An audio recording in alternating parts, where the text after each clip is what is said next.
Jambo, everyone, and welcome back to another episode of Safari Mack Returns to Africa. I'm Safari Mack, your guide and host, helping you make connections to the wild. Ladies and gentlemen, as we are still in the East African nation of Kenya, I would like to officially welcome you all to Tsavo National Park, where today we're meeting up with a predator that actually rivals the lion for the crown of top predator. Meet this jokester.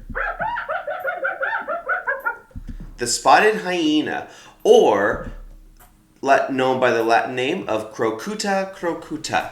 Now, I know this isn't exactly everybody's top animal to see on their wish list when going on safari in Africa, but like all other animals that I've done on my series, this guy also deserves to have its time in the spotlight. But before we begin, remember, if you're new to my channel, hit that like and subscribe button. Check out my Facebook page for content on conservation. And if you have a question about animals, or if there's an animal that you want me to do in the future, just send me an email, which you'll always find the link to down in the description below. But if you're ready, I'm ready. Let's get to it. Now, in terms of their family and their evolution, it's actually fairly interesting. Now, at first glance, you might think of these creatures to be a kind of dog, but they are not.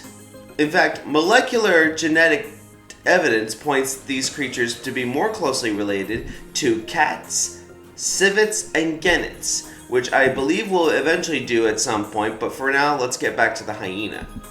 Now, in terms of how they started out, they were said to have originated in Eurasia roughly around 10 million years ago, being found throughout Europe and Asia, and with the spotted hyena, or the lineage of Crocuta, they would eventually make their way down to Africa, where the environmental conflicts and other special factors would force them to kind of, in a sense, give up their solitary lifestyle, if they were solitary in a past life, and turn into one of the more complex clan-dwelling creatures that we know today.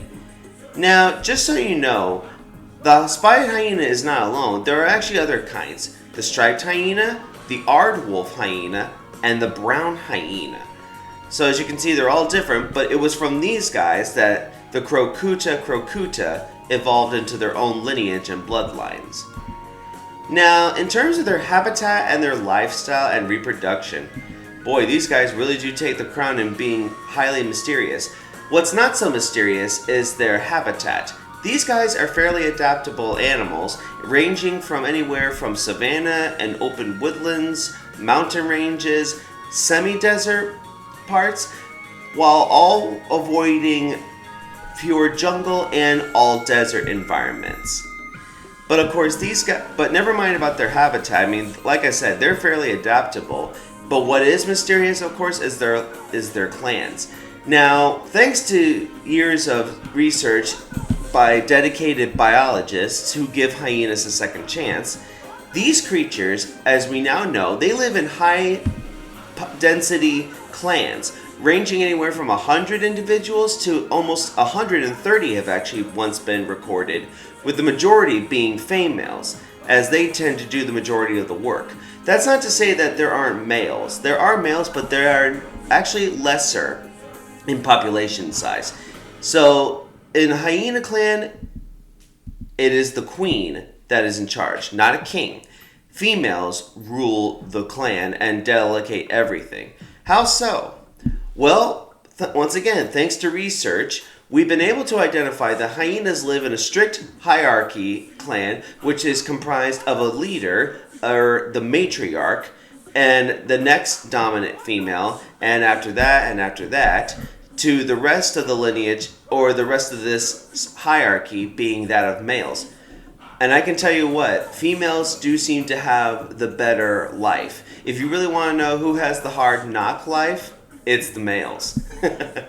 In fact, there's actually a fun video that I would like to recommend you all check out later, called Why It Sucks to Be a Male Hyena. But never mind that right now. So, it turns out like this. The dominant female is in charge. She gets everything. She gets the best sleeping spot, the perfect place to raise her pup, and of course, the best meats. And then the second female, all the way. Even the most somewhat dominant male only gets little bits of bones and tiny bits of meat. So it really is a hard life. But have you ever heard of this guy? This is a character in the middle called Janja, who is featured in Disney's adaptation of, or continuation of, The Lion King called The Lion Guard. Originally, when I heard about this, I thought that this was just a mistake and just something for the kids. But it turns out, in very rare conditions and very rare circumstances, will a male hyena actually be able to control a clan. But it is super, super, super rare. Like probably one in a million rare. You know what I'm saying? Yeah, you know what I mean.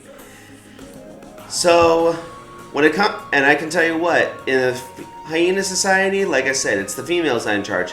The queen and other females will all have a chance to reproduce, but wherever they are in the rank, that's where they are. And even the offspring seem to know it. So let's talk about these little puppies, or in a way, cubs.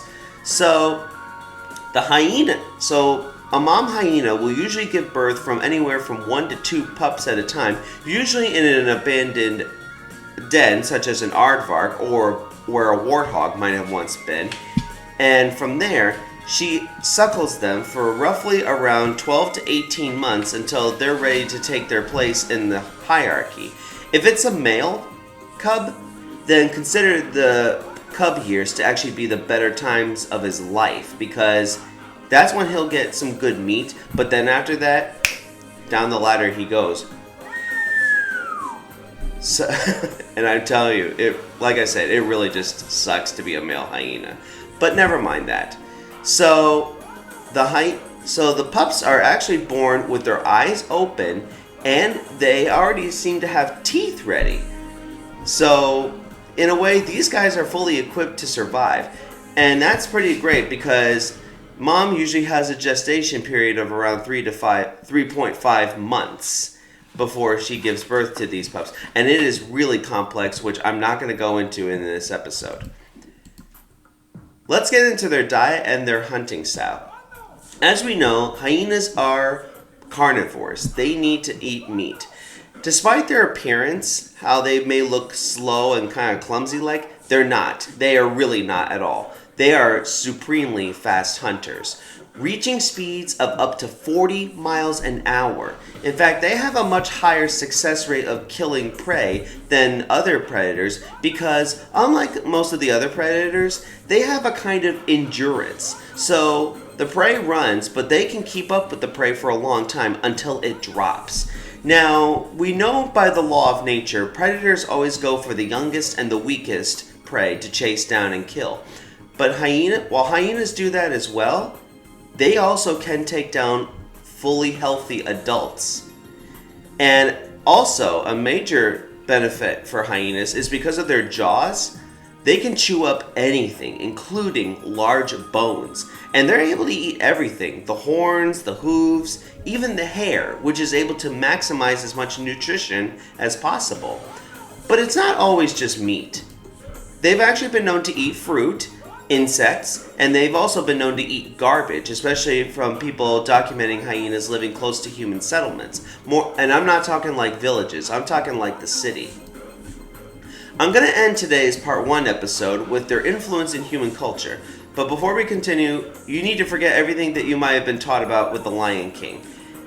Yes, these creatures have been seen as stupid, brutish, and cowardly, and sniveling little scavengers. They're not. They really are not. They are effective predators, they are super smart, and you know, in African culture, there's actually a positive light on these creatures.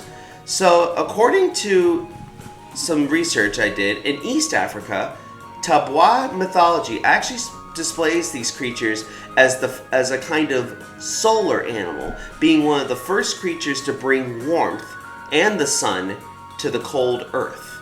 So who knew? I honestly didn't know until doing research for this creature. Well, I'm afraid that's all the time I have for today's part 1 episode. So until next week with part 2, this is Safari Mack.